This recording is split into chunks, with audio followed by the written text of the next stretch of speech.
there's a certain amount of intrigue and unknown when you haven't played in so long, and obviously it wasn't the start we were looking for. And I was telling people that it's so hard to simulate some of these plays. We haven't done live, tackling on punt return or live kickoff return. So these are really hard plays to duplicate in practice. So it's good to get a game under our belt.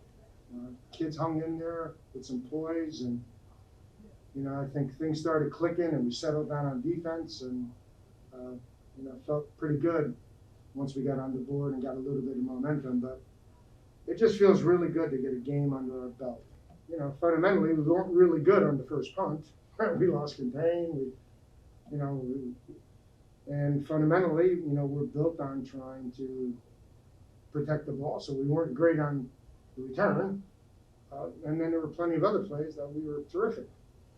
So again, there's going to be an ebb and flow, and it's hard to tell without the film, but I thought we really started to control things on both sides. Once we got used to the speed of the game and we got a short field and capitalized and we're able to generate some momentum. But again, it's really a game of very, very routine plays. They're open. You made that throw a million times. Ball's on you, you made that catch a million times. You're rushing the quarterback, you made that move a million times. So you just kind of get back to the basics, and most of the time they were pretty good. We still got room to grow. We have really good depth. I think we can go pretty deep in most positions and be really effective. We've been stressing competition since day one, and that's kind of created a lot of mini battles at each position. So whether it's the big three at running back, and those guys are fighting it out every day, or the quarterback position, or it's the linebacker position, or the safety, it doesn't matter. The wide receiver. And I think the byproduct of that is you have quite a few kids that are ready to play and have earned the right to play. And I think there's the difference when you earn the right to play as opposed to the other guy's exhausted, so you got to put the second guy in there because you don't have anybody else. These guys actually deserve to play, and you don't really lose much, if anything. They're all different styles. And that's really good for us. It's good for Columbia football. We're trying to give people a lot of wrinkles without really changing a lot of what we do.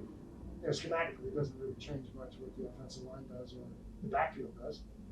But it gives you a dynamic running threat, and I think you want to try to give defenses a lot to prepare for. So they just can't spend, all their time preparing for certain personnel groups, 3 wide receiver set. So now we're at you with a lot of different personnel groups, from 4 wide receivers to 3 tight ends to option football with a different quarterback. And the nice part about Gabriel, he can actually throw it. We haven't asked him to, but he can. He does it in practice. So it diversifies us, and it takes some of the hits off the other quarterbacks.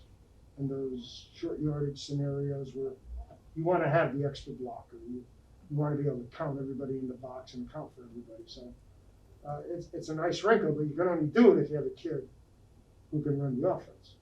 And we're fortunate that, again, we're pretty deep at most positions. You got a kid who's pretty dynamic carrying the ball, and he's 225 pounds, which is